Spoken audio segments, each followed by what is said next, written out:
అందరు నామినేషన్ కదా, నేనేయకపోతే ఎట్లా?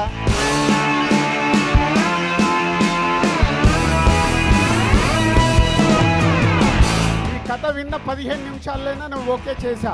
మిడిల్ క్లాస్ ఫ్యామిలీస్ కి సంబంధించిన కథ. I'm so happy to be here.